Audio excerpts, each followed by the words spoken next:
5월 21일이 무슨 날인지 혹시 아십니까? 5월 21일. 과연 어떤 날일까요? 부부의 날입니다. 부부의 날. 5월이라는 가정의 달에 두 사람이 만나 하나가 되었다라는 의미로 21일을 부부의 날로 제정했습니다. 그렇다면 우리가 부부로 산다라는 것은 어떤 의미가 있을까요? 부부로 산다라는 것은 과연 어떤 의미가 있을까요? 내가 사랑하는 사람과 결혼을 하고 그 사람과 한 집에 살고 그리고 그 사람과 아이를 낳고 살아가는 것. 단지 그것만이 부부로 살아간다라는 의미이거나 본질은 아닐 겁니다. 오늘 본문은 최초로 부부가 된 아담과 하와의 이야기를 소개하고 있습니다. 그러므로 오늘 본문을 통해서 이미 결혼하신 분들은 부부로 산다라는 것이 어떤 의미인가라는 것을 배우는 시간을 가졌으면 좋겠고, 아직 결혼을 하지 않은, 이제 곧 결혼을 하게 될 분들은 결혼을 하는 이유와 목적은 과연 무엇인가 라는 부분을 배우는 그런 시간이 되었으면 좋겠습니다. 이미 말씀드린 바와 같이 오늘 본문은 하나님께서 아담과 하와를 부부로 맺으시고 가정을 이루시게 하는 내용을 소개합니다. 이제 18절을 봅시다. 18절을 보시면 여호와 하나님이 이르시되 사람이 혼자 사는 것이 그 다음 뭐예요? 좋지 아니하니. 혼자 사는 것이 좋지 아니하니. 사람이 혼자 사는 것이 좋지 아니하니. 여기서 말하는 사람이란 누굴까요? 아담을 두고 하는 말이죠. 하나님이 홀로 있는 아담을 보면서 뭐라고 말하냐면 혼자 사는 것이 좋지 않았다라고 이야기를 합니다. 그런데 이 구절 하나만 보면 마치 아담이 뭔가 좀 불완전한 존재인 것처럼 그렇게 보이기도 합니다. 그러나 사실은 이 구절은 아담이 불완전한 존재이다 라는 것을 의미하는 구절은 아닙니다. 그렇다면 이 구절이 의미하는 바가 무엇인가를 확인하기 위해서는 하나님께서 그 아담이 혼자 있는 것을 보시고 좋지 아니하니 라고 말했을 그 말씀하셨을 시점이 언제인가, 그걸 찾아보는 일이 필요합니다. 그렇다면 하나님이 아담이 혼자 있는 것을 보시고 좋지 않았다라고 말씀하신 시점은 언제일까요? 아마도 창세기 1장 31절의 말씀을 하기 이전일 겁니다.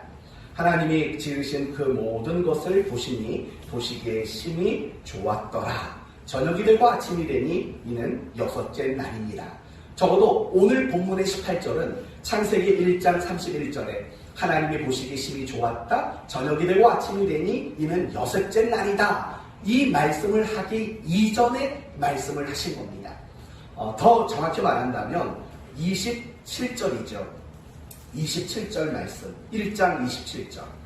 하나님이 자기 형상, 곧 하나님의 형상대로 사람을 창조하되 남자와 여자를 창조하시고 라는 이 27절 말씀 이전의 시점이 바로 오늘 본문 2장 18절을 말씀하시는 시간적 순서라고 이해하면 될 겁니다. 그러니까 하나님이 혼자 있는 아담을 보면서 좋지 않았다라는 말은 아담이 불완전해 보인다, 아담이 상태가 완전하지 못하다, 이걸 말하는 게 아닙니다. 뭘 말하는 거냐면 더 좋은 상태, 더 완전한 상태를 위해 하나님이 일하심을 진행하고 있다라는 말의 의미를 가지고 있는 겁니다. 그렇다면 아담에게 더 좋은 상태, 그리고 아담에게 더 완전한 상태는 언제일까요? 그게 바로 21절을 보시면 여호와 하나님이 아담을 깊이 잠들게 하시니 잠들매 그가 갈빗대 하나를 취하여 살로 대신 채우고. 여러분, 하나님이 그 갈빗대를 뭐에 썼을까요? 22절을 보니까 여호와 하나님이 아담에게 취하신 그 갈빗대로 여자를 만드시고 그를 아담에게로 이끌어 오시니 라고 말을 하는 거예요. 그리고 24절에 이러므로 남자가 부모를 떠나 그의 아내와 합하여 둘이 한 몸을 이룰지니라 라고 말을 하죠. 하나님이 아담의 갈비뼈를 취해서 여자를 만들었어요. 그 여자의 이름이 뭐죠? 하와를 만들었다고요. 그리고 하나님은 아담과 하와를 부부로 맺어주시는 거예요. 그리고 나서 어떤 말씀이 있었냐면 하나님이 보시기에 심히 좋았더라 라는 말씀이 등장하게 되는 겁니다. 그러니까 인간에게 있어서 가장 완전한 상태, 가장 완성된 상태를 무엇으로 말하냐면 결혼으로 말하는 거예요. 남자와 여자가 부부가 되는 그 모습을 하나님은 가장 완전한 모습으로 우리에게 소개를 하고 있는 거예요. 그래서 25절을 보면은요, 아담과 그의 아내 두 사람이 어떤 상태였습니까? 벌거벗었다고요. 근데 벌거벗었는데 서로 부끄러워요? 부끄럽지 않아요? 부끄럽지 않았다고 말해요. 여기서는 단지 부끄러움이 없다라는 것이 아니라 그들은 가장 완벽하고 가장 행복한 상태가 되었다라고 이야기하고 있는 겁니다. 그러니까 결국 아담과 하와가 부부가 되고 가정을 꾸리는 그 상태야말로 가장 행복한 상태라고 성경은 우리에게 그렇게 가르쳐주고 있는 겁니다. 성도 여러분, 우리가 세상을 살면서 가장 행복한 그 순간이 언제인 줄 아십니까? 바로 우리가 부부가 되고 결혼을 해서 부부가 되고 가정을 이루는 그 순간이 가장 행복한 순간이에요. 하나님이 인간의 행복을 위해서 결혼이라는 문화를, 결혼이라는 제도를 하나님이 만들고 우리에게 그것을 허락해 주셨다는 거예요. 그렇다면 여러분, 이제 여러분이 확인해 보셔야 할 것이 있습니다. 여러분은 어떨까요?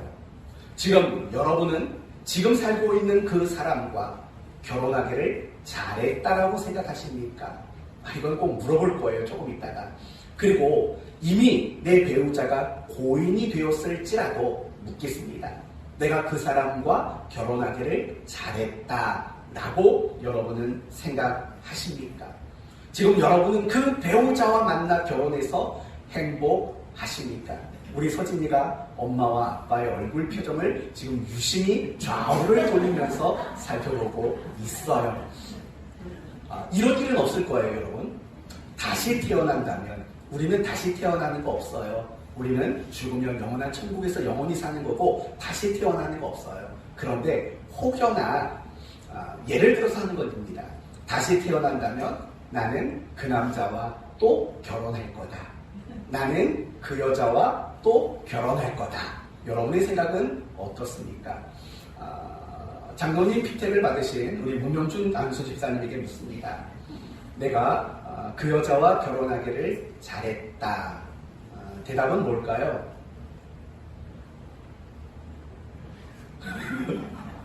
하나 더.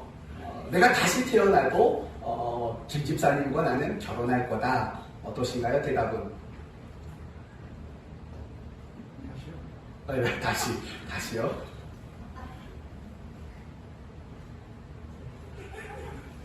예, 둘 다 네라고 말씀하셨어요. 우리 표세금 성도님, 나는 이 남자와 결혼하기를 참 잘했다. 그렇게 빨리 대답하면 3초 뒤에 대답하신 분은 어떻게 돼요? 그러면 서진이 아빠, 나는 다시 태어난다면 그래도 나는 이 여자와 결혼할 거다. 예. 그래요. 김효선 집사님 물어봐 달래요.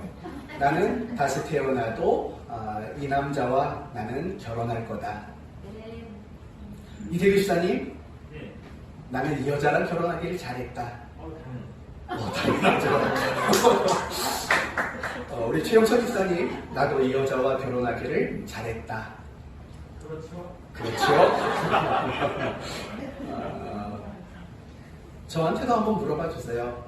저도 이번 주에 이 설교를 준비하면서요, 생각을 굉장히 많이 했어요. 나는 만약에 다시 결혼한다면 과연 제 아내와 결혼할까? 당연하죠. 이건 망설일 필요 없어요. 3초가 왜 필요해요? 당연히 나는 이 여자와 다시 결혼할 거다. 우스갯소리로 그런 말이 있었어요. 어떤 목사님이 가정의 달 설교를 하는데 성도들이 그렇게 물어봤대요. 여러분은 다시 태어나는 일이 만약에 있다면, 이거 아니지만 있다면 다시 그분과 결혼할 마음이 있습니까? 그럴 마음이 있으면 손 한번 들어보십시오 라고 말했대요. 근데 아무도 성도들이 손을 안 들더래요. 그런데 한참 있다가 나이 지긋하신 권사님이 손을 드셨대요.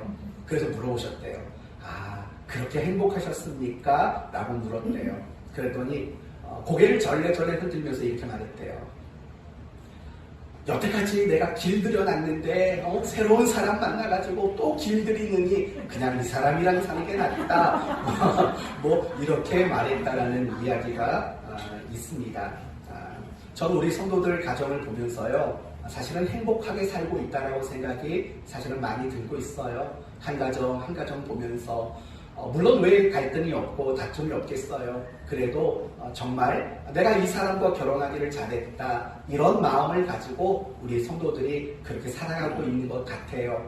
그런데요, 정말 안타까운 건 뭐냐면 하나님이 정말 우리를 행복하게 하기 위해서 결혼이라는 문화를 만드시고 그래서 그것을 통해서 우리를 부부가 되게 하셨는데, 사실은 세상에 사는 많은 부부들을 보면은요, 별로 행복하게 사는 사람들을 찾아보기가 어려운 상황인 것 같아요. 2020년도에요, 결혼을 얼마나 했냐면 21만 쌍이 결혼했어요. 21만 쌍. 그런데 안타까운 것은 2020년도에 이혼한 숫자는 11만 쌍이에요. 21만 쌍이 결혼을 했는데 11만 쌍이 이혼을 했어요. 물론 그 해에 결혼했던 사람들 중에 11만이라는 말은 아니고 그냥 결혼한 사람은 21만 쌍, 그 해 이혼한 사람은 11만 쌍이 이혼을 했대요. 그리고 더 안타까운 건 뭐냐면 이혼하는 사람들의 대부분은 신혼 초기에 이혼을 한대요. 45%는 신혼이라는 말이 붙을 만한 시기에 이혼을 한다는 거예요. 뭘 말할까요? 행복을 꿈꾸며 누구나 결혼을 하지만 그 행복을 누리며 사는 부부는 그다지 많지 않다라는 거예요. 상당수 부부들이 불행 속에 살아가는 경우가 있다라는 거예요. 그리고 그 불행을 견디다 못해 이혼을 하는 그런 부부가 많은 거예요. 비록 이혼은 하지 않았지만 남남처럼 살아가는 부부가 많고, 또 외도를 통해서 자신의 불행을 보상받고 싶어하는 그런 사람들도 많이 있어요. 여러분 주변을 한번 둘러보세요. 여러분 어떤 부부들을 생각해 보세요. 여러분 주변에 있는 어떤 부부들 중에서는 참 행복하다 말하며 살아가는 부부가 얼마나 있는가 한번 생각해 보세요. 그렇게 많지 않아요. 그렇다면 생각해 봅시다. 분명히 하나님은 가장 완전한 상태, 가장 행복한 상태를 위해서 결혼이라는 것과 우리를 부부로 묶어 주셨다고요. 그런데도 불구하고 그 부부 사이가 행복의 관계가 되지 못하는 이유는 뭘까요? 여러 가지 그럴 만한 이유가 있을 거예요. 그런데 오늘 제가 여러분에게 강조하고 싶은 이유는 뭐냐면 결혼의 출발, 부부됨의 시작이 잘못됐기 때문이라는 거예요. 더 정확히 말하면 내가 그 여자와 결혼을 하고 그 여자를 아내 삼는 이유와 출발이 잘못된 거예요. 내가 그 남자와 결혼하고 내가 그 남자를 나의 남편으로 받아들이는 그 시작이 잘못되었기 때문이라는 거예요. 또 한번 물어볼까요? 누구에게 물어봐야 될까요? 그냥 남자들이 스스로 생각해 보세요. 여러분은 지금 여러분의 배우자와 결혼한 이유가 뭡니까? 지금 그 남자, 그 여자와 결혼하기로 마음먹은 이유가 과연 뭔가 한번 생각해 보십시오. 아직 결혼하지 않은 우리 소연양, 어떤 배우자를 만나고 싶으세요? 어떤 사람과 결혼하고 싶으세요? 동역할 수 있는 남자. 우리 승국이는 어떤 여자랑 결혼하고 싶어요? 하나님을 경외하는 현명한 여자. 하나님을 경외하는 현명한 여자. 아깝네요. 여자친구가 있는데 없으면 둘이 하면 될 텐데. 우리 은하는 어떤가요? 어떤 남자랑 결혼하고 싶어요? 아직 모르겠어요. 그럼 잘 됐어요. 오늘 말씀을 잘 듣고요. 내가 어떤 결혼을 해야 되는가를 배우는 시간이 되면 좋을 것 같아요. 보통 남편과 아내를 선택하는 기준이 대부분은 직업인 것 같아요. 보통 선호하는 직업군이 뭐냐면 공무원, 교사, 금융직, 전문직, 대기업, 회사원. 이 5가지가 남편감으로, 아내감으로 가장 선호하는 직업군이에요. 그런데 이런 직업군이 형성되는 이유는 과연 뭘까요? 아마도 이런 거겠죠. 내가 배우자를 결정하는 그 조건을 굉장히 까다롭게 본다는 거예요. 어떤 조건이냐면 나에게 행복을 줄 수 있을지, 나에게 도움을 줄 수 있을지, 내 필요를 채워줄 수 있을지, 내가 기준이 돼서 나의 만족을 줄 수 있는 상대인가 아닌가를 결혼의 배우자로 삼는 그런 기준과 조건을 가지고 있다는 것을 우리에게 보여주고 있는 거죠. 성도 여러분, 이 부분을 우리는 잘 생각해 봐야 돼요. 과연 결혼을 한다, 과연 부부가 된다는 것이 정말 나에게 만족을 주고 나의 필요를 채워줄 수 있는 그 방법으로 과연 결혼은 정당한 것인가? 내가 부부를 만드는 부부가 되는 그 일이 나의 만족을 채우는 그것이 이유이고 출발이면 과연 그것은 올바른 것인가 생각을 해 보셔야 합니다. 하지만 그건 틀린 거예요. 굉장히 지독한 이기심이라고요. 결국 오늘날 많은 부부들이 사랑해서 결혼한다고 말하지만 정말 건강하고 행복한 부부가 되지 못하는 이유는 이 이기심이 결혼의 출발이기 때문이라는 거예요. 내가 부부가 되고자 하는 거, 내가 저 남자를 내 남편으로, 내가 저 여자를 내 아내로 맞으려고 하는 이유가 이기심에서 근거하고 이기심에서 출발한다면 결국 그 끝은 행복이 될 수가 없다라는 거예요. 사랑하는 성도 여러분, 이기심은 결국 내가 결혼을 결정하는 근거가 돼서는 안 돼요. 내가 부부가 되고자 하는 그 중심이 이기심이 되어서는 안 된다라는 거예요. 그런데 오늘날 많은 사람들은 너무나도 이기적인 거예요. 항상 사람을 만나더라도 항상 사람의 관계 속에서 이기심을 가지고 판단을 한다고요. 나에게 도움이 되는가?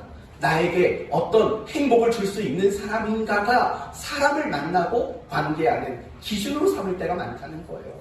그 결정체가 결국은 배우자를 선택하는 그 모습 속에 반영된다는 거예요.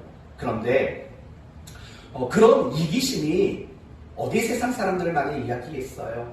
예수를 믿는 우리 그리스도인들 역시도 얼마나 많은 이기심을 가지고 사람을 상대하는지 몰라요. 내 만족, 내 필요, 나의 행복, 이걸 충족시키는 사람이냐 아니냐를 기준으로 사람을 상대한다고요. 그리고 가끔씩 성도들이 저에게 와서 자식을 놓고 기도해달라고 부탁하는 분이 있어요. 우리 아들 결혼해야 되는데 며느리감을 놓고 기도해 주세요. 우리 딸이 결혼을 해야 되는데 남편감을 놓고 기도해 주세요. 뭐라고 기도할까요? 그럼 이렇게 말을 해요. 믿음 좋은 사람 만나도록 기도해 달라고. 여러분, 그 말 자체는 틀린 말이 아니에요. 그런데 가만히 생각해 봐요. 내 아들을 먼저 생각해 봐야죠. 내 딸을 먼저 생각해 봐야죠. 과연 내 아들은 믿음이 좋은지, 과연 내 딸은 믿음이 좋은지를 생각해 보셔야죠. 교회도 잘 안 나오는 아들인데 배우자는 믿음 좋은 여자 만나도록 기도를 한다는 거예요. 그것도 어떤 면에서는요, 이기적인 거예요. 그러면 그 사람 반대편 입장을 생각해봐요. 믿음 안 좋은 남자를 만나 결혼하는 거, 그 상대방은 좋겠어요. 그런데도 불구하고 우리는 항상 이기적인 거예요. 나의 만족과 나의 욕심을 채워줄 수 있는 그 상대를 찾고자 하는 것, 이것이 결혼, 부부됨의 출발로 삼는 거죠. 그 결과는 뻔해요. 이기심이 있는 그 어느 곳에든 행복은 자리할 수 없어요. 이기심이 있는 그곳에는 늘 다툼과 불행이 있을 수밖에 없는 거예요. 사랑하는 성도 여러분, 지금 부부된 여러분은 행복하십니까? 행복하지 못하다면 이유가 뭘까요? 재정적인 걸까요? 건강적인 걸까요? 성격과 스타일의 문제일까요? 아닙니다. 부부가 행복하지 못한 가장 본질적인 이유는 바로 이기심 때문이라는 것을 우리는 잊지 말아야 돼요. 이기적인 남자와 사는데, 이기적인 아내와 사는데 어떻게 행복할 수 있겠습니까? 이기심은 나를 불행하게 하지만 다른 사람도 불행하게 만든다는 것을 잊지 말아야 돼요. 이기심은 하나님이 부부를 만드시는 그 창조의 원리와 반대가 되는 거예요. 위배가 되는 거예요. 성경이 말하는 부부됨의 이유와 목적은 결코 이기심이 아니었다는 거예요. 이제 두 번째로 생각해 볼 것은 이거죠. 그렇다면 성경이 말하는 부부의 출발은 무엇인가? 성경이 말하는 부부됨의 이유와 목적은 무엇일까? 우리가 부부로 살아간다는 것은 무엇을 뜻하는가? 이 부분을 함께 생각해 봅시다. 여러분 다시 18절 말씀을 한번 보십시오. 18절 말씀을 보시면 하나님이 아담을 보시면서 안타까우셨나 봐요. 그래서 무엇을 지으리라 라고 말씀하시죠? 돕는 배필을 지으리라 라고 이야기를 하고 있는 거예요. 무슨 말입니까? 하나님이 하와를 아담의 아내로 세우신 이유는 하와로 하여금 남편 아담을 돕도록 만들기 위한 목적이라는 거예요. 또 반대로 말하면 아담을 하와의 남편으로 세우신 이유는 아담으로 하여금 아내 하와를 돕도록 만드는 것, 그것이 결혼의 출발이고 부부됨의 원리고 부부로 살아간다는 의미라고 이 본문은 우리에게 말해주고 있는 거예요. 이걸 여러분 식대로 바꿔서 말하면 그거예요. 남편 된 여러분, 문집사님을 예로 들겠습니다. 문집사님이 김집사님과 결혼한 이유는 김집사님 덕을 보려고 결혼한 게 아니에요. 그쵸? 그 이유는 뭘까요? 내가 내 아내를 돕는 자가 되겠다라는 이 마음으로 결혼을 하는 게 성경적 원리라는 거예요. 반대로도 마찬가지예요. 우리 표세금 성도가 우리 주성도 성도님과 결혼한 이유는요, 주성도님에게 내가 덕을 봐야겠다, 내게 부족한 걸 좀 채우겠다, 이런 것이 목적이 아니라 내가 내 남편을 돕는 자가 되겠다라는 이것이 바로 부부의 출발이고 부부됨의 의미이고 부부로 살아간다라는 말의 뜻이 된다는 거예요. 그렇다면 여러분, 보통 세상 사람들이 결혼을 하고 부부가 되는 이유와 사뭇 정반대라는 걸 찾을 거예요. 보통 대부분의 사람들은 결혼을 하고 부부가 되는 이유가 만족을 누리기 위해서예요. 그쵸? 상대방을 통해서 나의 부족한 걸 메꾸고, 그래서 상대방을 통해서 내가 어떤 덕을 보고 내가 상대방을 통해서 어떤 행복을 누리겠다라는 마음으로 결혼을 시작한다고요. 부부됨을 시작한다고요. 그러나 오늘 본문을 보면 하나님께서 첫 번째 부부가 되신 아담과 하와, 그들을 부부로 묶어주실 때 그 중심에는 돕는 자가 되도록 만드시기 위해서 부부로 묶어두셨다라고 이렇게 가르쳐주고 있다라는 거예요. 절대로 상대방의 덕을 보기 위해서 부부가 되거나 또 결혼을 하는 그 일이 아니라고 말하고 있는 거예요. 사랑하는 성도 여러분, 꼭 기억하셔야 돼요. 앞으로 결혼을 하게 될 우리 청년들 꼭 기억하셔야 돼요. 내가 어떤 사람이랑 결혼하면 행복할까? 이것보다는 여러분 마음속에 내가 저 사람을 평생 돕는 자가 되면 좋겠다, 이런 마음과 확신을 갖게 하는 사람이 생긴다면 그 사람과 결혼하셔야 돼요. 아, 저 사람 직업 좋아, 연봉 높아, 저 사람 성격 좋아, 집안 좋아, 이게 여러분의 결혼을 결정하는 기준이 되면 안 돼요. 여러분의 결혼을 결정하는 기준은 내가 저 사람을 평생 돕고 싶다, 내가 평생 저 사람을 돕는 자가 되고 싶다라는 이 마음이 생긴다면 그 사람과 결혼하는 것이 여러분이 정말 행복할 수 있는 가장 좋은 방법이라는 거예요. 그러면 조금만 더 나갑시다. 분명히 나의 남편과 나의 아내를 돕는 것, 그것이 결혼의 시작이고 부부됨의 모습이라고 여러분에게 말씀을 드렸어요. 그렇지만 이 부분을 조금만 더 구체적으로 이야기할 필요가 있어요. 돕는 것까지는 맞아요. 어떻게 돕는 것을 말할까요? 바로 이걸 말하는 거예요. 하나님이 아담을 도우셨던 그 일을 하와로 하여금 대신하도록 만들기 위해 부부라는 이 문화를, 부부라는 관계를 만들도록 하셨다라는 거예요. 이게 중요한 거예요. 내가 내 남편을 돕고 내 아내를 도와요. 거기다 하나를 덧붙인다면 하나님이 도우셨던 그 도우심을 내가 이제는 대신하겠다라는 마음으로 부부의 삶을 시작해야 된다는 거예요. 이 말이 혹시 억지처럼 들릴지 몰라요. 그러나 그렇지 않아요. 여러분 18절에 돕는이라는 말이 나오잖아요. 돕는.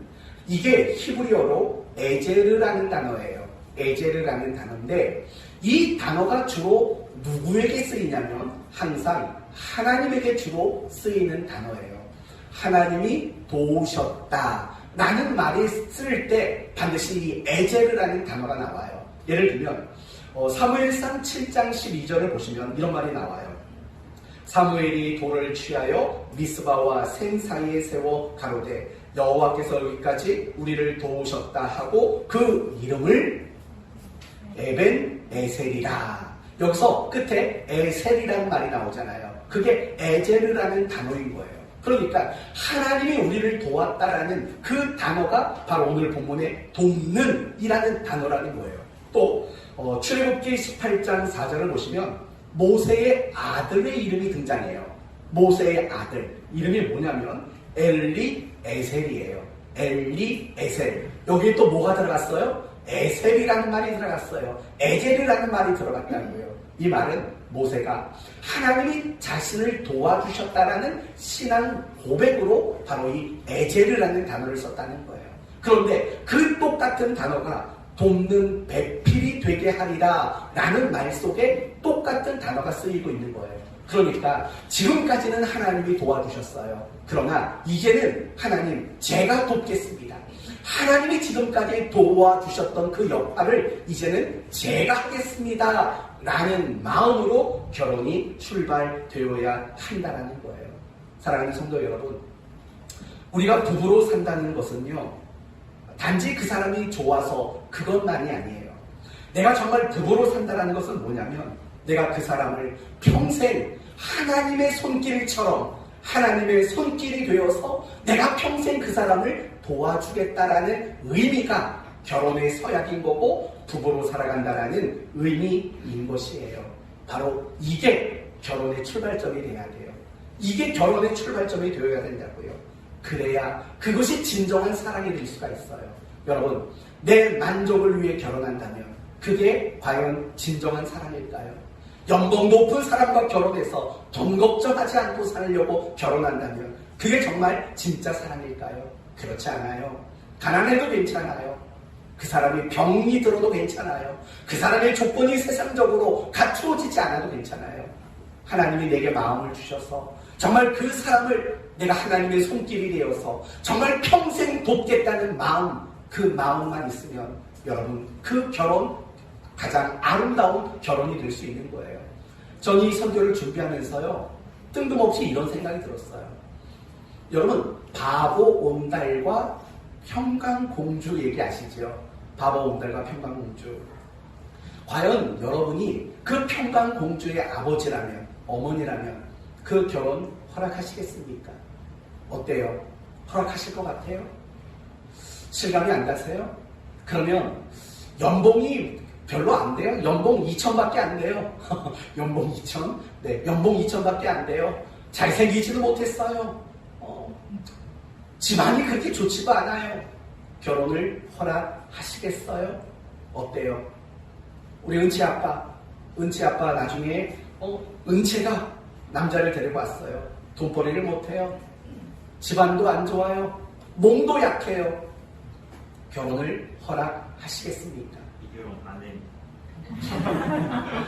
아니 정말 제가 그 생각을 했다고요. 바보 온달과 평강공주 얘기가 갑자기 떠오르는데 만약에 내 딸이 바보 온달 같은 사람을 데리고 와서 결혼하겠다고 하면 나는 허락할까? 사실은 저도 안 된다는 쪽으로 생각이 사실은 많이 들었어요. 근데 사실 그게 틀린 생각이에요. 그건 틀린 생각이에요. 정말 돕겠다라는 마음, 하나님의 마음을 주셔서 하나님의 손길이 되겠다라는 그런 마음을 품게 됐다면 그걸 허락하는 게 맞는 거겠죠. 우리가 그리스도인이 되었지만 여전히 세상의 기준을 가지고 살아가요. 세상 사람들과 똑같은 모습으로 살아가는 경우들이 얼마나 많은지 몰라요. 이거 하나만 기억하세요. 모든 결혼의 시작은, 모든 부부의 출발은 이기심이 들어가면 안 되는 거예요. 오로지 한 가지. 하나님이 내게 마음을 주셔서 그 사람을 평생 돕는 자로 살아갈 마음을 주신다면 그 사람과 결혼하는 것이 가장 성경적인 결혼이며 부부됨의 모습이라는 겁니다. 여러분은 그런 마음으로 결혼을 결심한 거 맞지요? 내가 이 남자를, 내가 이 여자를 평생 돕겠다, 이 마음으로 결혼하신 거 맞습니까? 맞습니까? 아니라면 지금부터라도 그 마음을 먹으면 돼요. 자꾸 부인 덕보려고 하지 마세요. 네? 아내 덕보려고 하지 마시고 이제는 좀 돕는 자가 되려고 그렇게 마음을 먹고 여러분의 부부 생활을 이어갔으면 좋겠습니다. 아직 결혼하지 않은 청년들이 있다면요, 그게 제일 중요해요. 내 마음속에 참 저 사람의 조건이 좋지 않지만 내가 저 사람을 위해 평생 돕는 자가 되겠다, 이 마음이 들면 그것이야말로 가장 결혼의 가장 중요한 근거라는 거, 이거 잊지 않고 그렇게 결혼할 수 있는 청년들 되었으면 좋겠습니다. 이제 다음으로 넘어가 봅시다. 그러면 뭘 도와야 될까요? 결혼의 출발은 돕는 자가 되는 거예요. 부부로 살아간다는 것은 돕는 자로 사는 게 부부로 살아가는 거예요. 그렇다면 무엇을 도와야 할까요? 모든 면을 도와야 돼요. 모든 면, 육체적인 거, 정서적인 거, 감정적인 거, 경제적인 거, 또 자녀를 양육하는 일, 그리고 각자의 꿈을 이루는 일, 그리고 상대방의 부족한 거, 상대방의 연약한 모든 것을 도와주는 그런 돕는 자가 되어야 돼요. 그런데 여러분, 그 무엇보다도 부부가 되어서 서로를 도와야 될 게 있어요. 그게 뭔지 혹시 아시겠어요? 그건 바로 신앙의 성숙이에요. 신앙의 성장이라고요. 성도 여러분, 하나님이 우리를 결혼하게 하시고 우리로 하여금 부부가 되게 하신 가장 중요한 것은 서로의 신앙을 도와주는 역할, 이것이 우리를 결혼시키시는 하나님의 가장 큰, 가장 중요한 의도라는 사실을 우리는 알아야 되는 거예요. 여러분, 24절을 보시면요, 뭐라고 말하냐면 24절에 이러므로 남자가 부모를 떠나 그 아내와 합하여 둘이 무엇을 이룬다고요? 한 몸을 이룰지라. 여기서 한 몸을 이룬다라는 말은 뭐냐면 연합과 완성을 말하는 거예요. 연합과 완성. 이걸 본다면 하나님이 아담과 하와를 결혼시키시는 이유는 그들이 연합하는 것만이 아니라, 그리고 연합이라는 것 자체는 돕다라는 의미인 거예요. 완성을 목적하는 거예요. 하나님은 아담과 하와를 결혼시켜서 돕는 자가 되게 하셨고 그 돕는 자를 통해서 완성의 자리로 나아가는 것, 이것이 바로 하나님이 의도하신 내용이라는 거예요. 그렇기 때문에 우리가 결혼을 해서 서로를 도와주는 역할을 해야 돼요. 그리고 그 중에 가장 중요한 돕는 자의 역할은 상대방의 신앙을 도와주는 거예요. 상대방의 신앙이 완성되도록 도와주는 그 역할과 그 책임이 각각의 배우자에게 주어졌다는 거예요. 남편의 신앙을 돕고 아내의 신앙을 도와주는 거예요. 그래서 결혼을 하고 나니까 이 부부가 신앙이 더 좋아지게 되는 거예요. 당연히 그런 일이 일어나야 되는 거예요. 하나님은 그것을 의도하시고 결혼이라는 제도를 만드셨기 때문이에요. 그렇다면 이제 점검해 보셔야 돼요. 여러분은 그 남자를 남편으로 맞이하고 그 여자를 아내로 맞이해서 여러분의 신앙은 더 깊어지셨습니까? 여러분은 예배를 더 성숙하게 드리게 되었습니까? 여러분은 더 기도하는 사람이 됐습니까? 여러분은 더 하나님 말씀을 묵상하는 사람이 됐습니까? 어떠세요?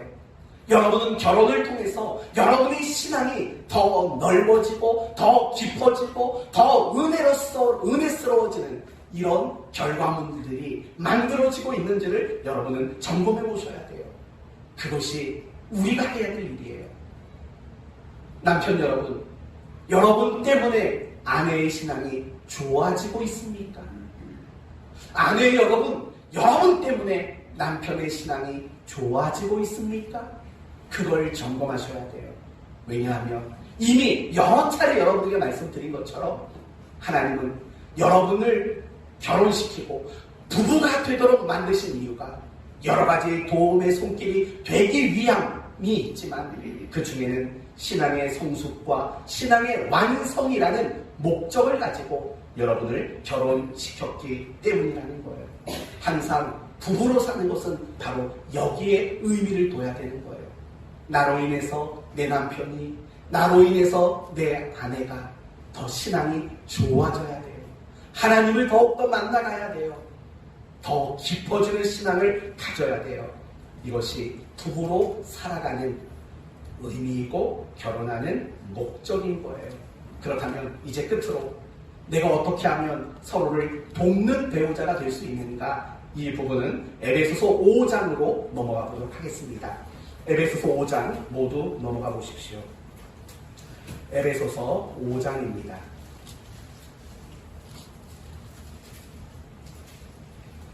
에베소서 5장입니다. 22절부터 이제 살펴볼 겁니다. 우리가 돕는 자가 되기 위해서 우리에게 필요한 방법은 무엇인가? 간단하게 세 가지만 말씀을 드릴게요. 첫째는 하나님이 여러분을 부부로 묶으셨다라는 사실을 여러분이 인정하셔야 합니다. 여러분이 한 그 결혼은 단지 서로가 사랑하고 원하고 합의하고 결정해서만 여러분이 부부가 된 게 아니에요. 여러분의 선택보다 큰 하나님의 작정이 여러분을 부부가 되게 하셨다는 사실을 여러분은 인정하셔야 돼요. 이제 32절을 보세요. 5장 32절. 먼저 22절과 25절을 보면 이런 권면이 나왔어요. 아내들아 자기 남편에게 뭐하라? 복종하라. 남편들아 아내를 뭐하라? 사랑하라. 얘기가 앞에 나와요.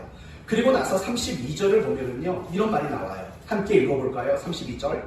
이 비밀이 크도다. 나는 그리스도와 교회에 대하여 말하노라. 무슨 말이냐면 이런 거예요.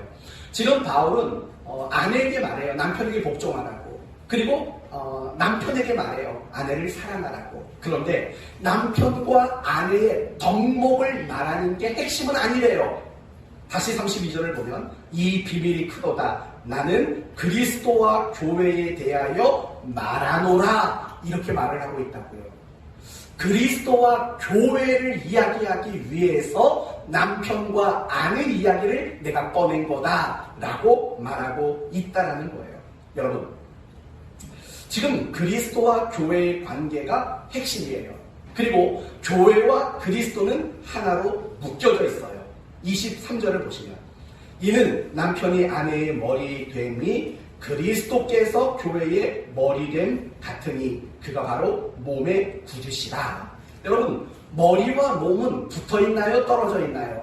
붙어있지요. 뗄래야 뗄 수 없는 하나된 관계가 바로 머리와 몸이라고요. 그건 바로 그리스도와 교회의 관계가 바로 그렇다라는 거예요. 그렇다면 그리스도와 교회를 하나로 이렇게 묶어 놓으신 분은 과연 누굴까요? 누가 그리스도와 교회를 하나로 묶었을까요? 그건 당연히 하나님이 묶으셨겠지요. 그렇다면 남편과 아내를 하나로 묶으신 분, 결혼을 통해서 부부가 되도록 묶으신 분은 누굴까요? 결국은 하나님이시라는 거예요. 이걸 잊지 말라는 거예요. 여러분이 좋아서 사랑해서 떨어질 수 없어서 함께 살고 싶어서 서로 합의하고 부모의 허락 가운데 여러분이 결혼한 것처럼 보이지만 실상은 그 속에 여러분의 그 선택보다 더 큰 하나님의 작정과 섭리가 여러분을 부부로 묶어두셨다는 사실, 여러분 그거 잊지 마셔야 돼요. 우리는 종종 내가 그 사람과 결혼한 거에 대해서 후회를 하는 경우가 있어요. 후회하지 마세요. 여러분의 선택보다 더 큰 하나님의 작정이 여러분을 부부가 되도록 만드셨기 때문이에요. 그래서 마태복음 19장 6절에 이런 말이 나와요. 그런즉 이제 둘이 아니요 한 몸이니 그러므로 하나님이 짝지어 주신 것을 사람이 나누지 못할지니라. 예수님은 그래서 그렇게 말하는 거예요. 여러분의 결혼할 때 하나님을 생각하고 했는지 안 했는지 그건 중요하지 않아요. 지금 여러분의 그 결혼이 이루어진 것은 결국 여러분의 선택보다 크신 하나님의 작정과 섭리에 의해서 여러분은 부부로 묶여졌다라는 것, 그걸 잊지 말아야 한다는 거예요. 그게 중요한 거예요. 내가 서로를 돕는 자가 된다, 내가 하나님의 손길이 된다, 그걸 실행하기 위해서는 내가 함께 결혼한 이 결혼과 부부됨이 하나님의 의한 것이다 라는 것을 아는 것으로부터 그렇게 시작되기 때문이에요. 두 번째는요, 여러분이 서로 돕는 자가 되기 위해서 필요한 두 번째 방법은 복종과 사랑이라고 말해요. 복종과 사랑. 2절 우리 여자분들만 한번 읽어보세요. 2절 시작. 다시요. 2절 22절 시작.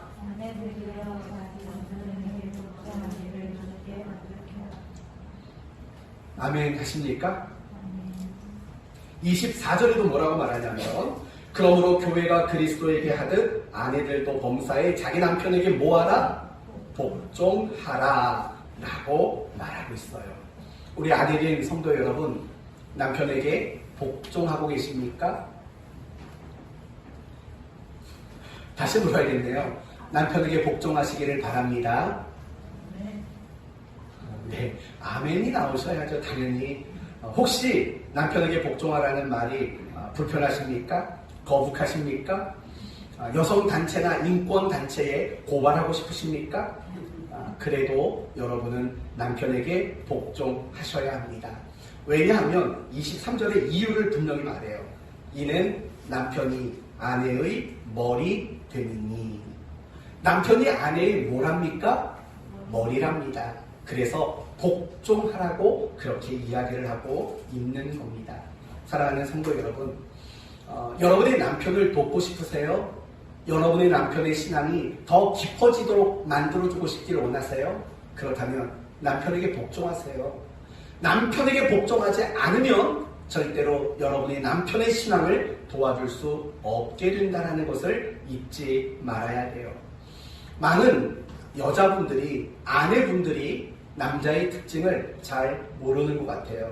여러분, 남자가, 여러분의 남편이 여러분에게 가장 듣고 싶은 말이 뭔지 아세요? 사랑해? 아니에요. 남편은요, 아내한테 사랑한다라는 말을 듣고 싶어 하지 않아요. 뭐 들으면, 저 같은 경우에는 그 말이 제발 좀 듣고 싶어요. 저는 하루에 몇 번씩 하는데 이 사람은 잘 안 해요. 제가 정말 날 사랑하냐고 맨날 몇 번 물어봐야지 네 그래요 이렇게밖에 대답을 안 해준다고요.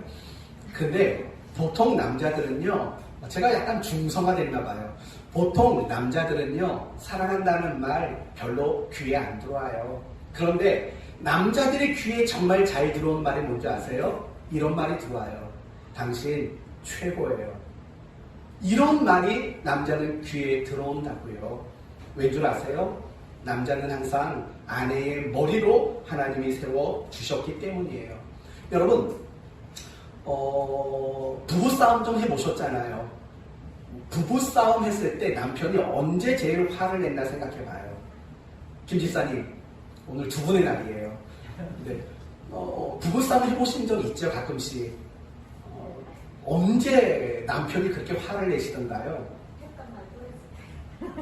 그럼 했던 말이 도대체 뭐였나요? 도대체 좋은 말은 아니었겠죠. 남자가 보통 화를 내는 거는요, 틀렸다고 말할 때예요. 틀렸다고 말할 때, 또는 못한다는 말을 할 때. 사실은 그럴 때 남자는 제일 예민해져요. 왜냐하면 남자들은 권위의 부분에 있어서 가장 예민한 존재이기 때문에 그래요. 그래서 오늘 보면은요, 아내들아 남편에게 복종하라 라고 그렇게 말씀하고 있는 거예요. 여러분이 복종이라는 이 방법 내서 벗어나시면 잔소리만 하고 맨날 구박만 하고 그러면 여러분의 남편의 신앙은 하나도 좋아질 수가 없어요. 남편에게 복종하셔야 돼요. 남편에게 복종하는 방법만이 여러분의 남편의 신앙을 돕는 자가 될 수 있도록 만드는 방법이라고요. 물론 남편 마음에 안 드실 거예요. 내 김 집사님 마음 이해한다고요. 마음에 안 든다고요. 그래도 복종하셔야 돼요. 복종하셔야 돼요. 남편에게 복종할 수 있는 우리 아내분들 되셨으면 좋겠어요. 우리 김 집사님 아멘이시죠? 네? 우리 사모님 아멘이시죠? 흐뭇해요. 김 집사님도 아멘이시죠? 네, 5초 있다가. 황 권사님 아멘이시죠? 김효선 집사님 아멘이시죠? 강 집사님 아멘이시죠? 표선임 성도님 아멘이시죠? 우리 구성미 사모님 아멘이시죠? 네, 오늘 다 서약. 곽전우사님 아멘이시죠? 네, 다 복종하기로 했어요. 아니, 걱정될 거 없어요. 근데 하나 남았어요. 남편들아, 아내를 뭐하라고요? 사랑하라 라고 말씀하고 있어요. 남편들에게 물어볼게요. 아내를 사랑하십니까? 네. 어디 가서 너무 파물추리를 해버리겠어요. 네, 맞아요. 이 자리에 있는 남편들 모두가요, 아내를 사랑해요. 진짜 중요한 거 물어볼까요? 문 집사님은 아내를 어떻게 사랑하세요? 3가지를 말할 거예요. 빨래, 청소, 설거지. 이건 15년 전부터 했던 얘기거든요. 나는 딱 3가지밖에 안 한다. 빨래, 청소, 설거지. 어떻게 사랑하시나요, 김 집사님을?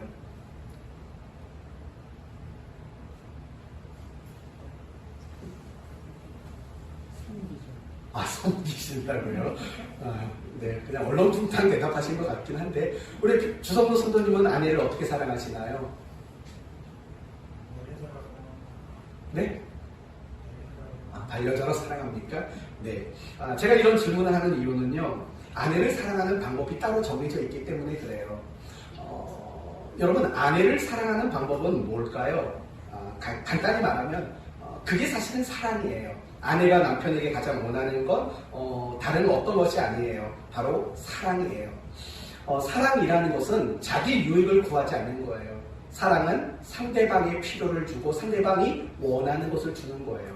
여러분, 죄인에게 가장 필요한 게 있다면 뭘까요? 바로 그리스도이시지요. 하나님은 죄인된 우리를 사랑하셔요. 그래서 그리스도를 우리에게 내어주셨어요. 마찬가지예요. 아내가 원하는 것을 해주는 방법으로 우리는, 남편들은 아내를 사랑해야 돼요. 전 얼마 전에 이런 얘기 듣고 진짜 깜짝 놀랐어요. 우리나라 주부의 60%가 애인이 있대요. 60% 이상이 애인이 있대요. 이 말을 듣고 얼마나 깜짝 놀랐는지 몰라요. 그런데 왜 결혼을 한 아내가 남편도 있는데 애인을 만들까? 나온 얘기가 뭐냐면 이거예요. 남편이 아내 말을 안 들어준대요. 그리고 아내가 듣고 싶은 말을 안 해준대요. 그런데 A는 그렇지 않대요. A는 무슨 말을 해도 다 들어준대요. 그리고 내가 듣고 싶은 말만 골라서 해준대요. 그래서 애인을 만드는 사람이 그렇게 많이 있다고 해요. 제가 여러분에게 뭘 말씀을 드리고자 하는 거냐면 결국 이런 거예요. 아내는 뭐 권위, 존경 이게 아니라 사랑을 원하는 존재예요. 지금 아내가 듣고 싶은 말이 있다면 그 말을 해주세요. 아내가 뭘 말하고 싶어 하면 그 말을 들어주세요. 그런 방법으로 아내를 사랑해 주셔야 되는 거예요. 그게 아내의 신앙을 돕는 방법이라고 오늘 성경은 우리에게 그렇게 말해주고 있는 거예요. 이건 제가 제일 못하는 거예요. 전 아내에게 귀를 잘 못 기울여줘요. 전 입을 여는 것을 더 좋아해가지고 반성을 많이 합니다. 제가 오늘 설교하려고요. 일주일 동안 얼마나 회개를 많이 했는 줄 아세요? 그리고 아내에게 얼마나 잘해주려고 노력했는 줄 아세요? 우리 아내가 이렇게 말했어요. 당신은 왜 그래? 제가 잘못했다는 얘기도 이번 주간에는요 엄청 많이 했고요. 이 설교를 하려고 하는데 안 나오겠더라고요. 더 노력하려고요, 여보. 그러니까 그런 거예요. 결국 아내의 신앙을 도와주는 방법은요, 아내가 원하는 방법대로 사랑해 주는 거예요. 그래야지 아내가 기도하게 돼요. 그래야지 아내가 예배의 자리로 나가게 되는 거예요. 그래야지 아내가 하나님을 더 가까이 섬기는 사람이 될 수 있는 거예요. 이건 꼭 잊지 마세요. 남편의 신앙을 돕기를 원하면 복종하는 거. 아내의 신앙을 돕기를 원한다면 아내가 원하는 방법대로 사랑해 주는 거예요. 그게 아내의 신앙을 도와주는 유일한 방법인 거예요. 결국 한마디로 말하면 세 번째는 뭐냐면 내 권리를 포기하는 거예요. 여러분 생각해봐요. 아내들아 남편에게 복종해라. 남편들아 아내를 사랑해라. 이 말의 의미가 뭔지 아세요? 남편으로서의 내 권리, 아내로서의 내 권리를 주장하지 말라는 거예요. 도리어 남편의 권리를 주장해주고 아내의 권리를 서로 주장해주는 사람이 되라는 거예요. 결국 가만히 보면 그거예요. 우리가 왜 싸우고 왜 불행이 지냐면요, 아내로서의 권리를 자꾸 주장하기 때문에 그래요. 남편으로서의 권리를 자꾸 주장하기 때문에 그런 갈등과 불행이 생기게 되는 거예요. 사랑하는 성도 여러분, 여러분의 배우자를 통해서 어떤 보상이나 어떤 결과를 받으려고 하지 마세요. 그건 이기심이에요. 그저 돕는 자가 되는 그 마음을 품고 그렇게 여러분의 배우자를 잘 섬겼으면 좋겠습니다. 이제 오늘 말씀을 마치겠습니다. 결혼을 하고 부부로 살아간다는 건 그 사람으로 인해서 내가 덕을 보겠다라는 게 아니에요. 그런 이기심이 도리어 부부를 불행하게 만드는 거예요. 그러면 부부가 되는 출발점이 뭐라고요? 내가 하나님을 대신해서 돕는 자가 되겠다. 내가 그 사람의 신앙을 세워주고 완성시켜주는 그런 사람이 되겠다라는 마음에서 결혼과 부부됨의 출발이 일어나야 하는 거예요. 그걸 위해서는요, 하나님이 그런 목적을 위해 나와 이 사람을 부부로 묶으셨다는 것을 알아야 되고, 아내는 남편에게 복종해야 되고, 남편은 아내를 사랑하셔야 되고, 서로는 자기 권리를 주장하지 않는 여러분이 되셔야 돼요. 나 때문에 상대방의 신앙이 좋아지는 것, 그것이 나의 최고의 보상이고 기쁨으로 삼는 그런 부부가 되셔야 돼요. 그러면 여러분은 정말 행복한 부부가 될 수 있고요. 정말 행복한 가정이 될 수가 있어요. 이미 결혼해서 수십 년 살아오신 부부 여러분, 서로 돕는 자가 되세요. 복종하시고 사랑하시고 자기 권리 내려놓으세요. 그래서 남은 부부의 여생 속에 행복을 누리며 살았으면 좋겠어요. 아직 결혼하지 않은 청년들, 상대방 덕보려고 결혼하지 마세요.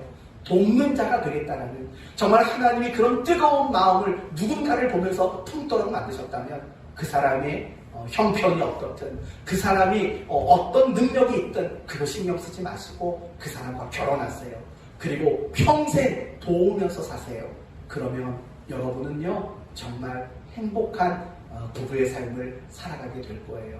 제가 이 시간 마지막으로 꼭 이거 한번 해보고 싶었어요.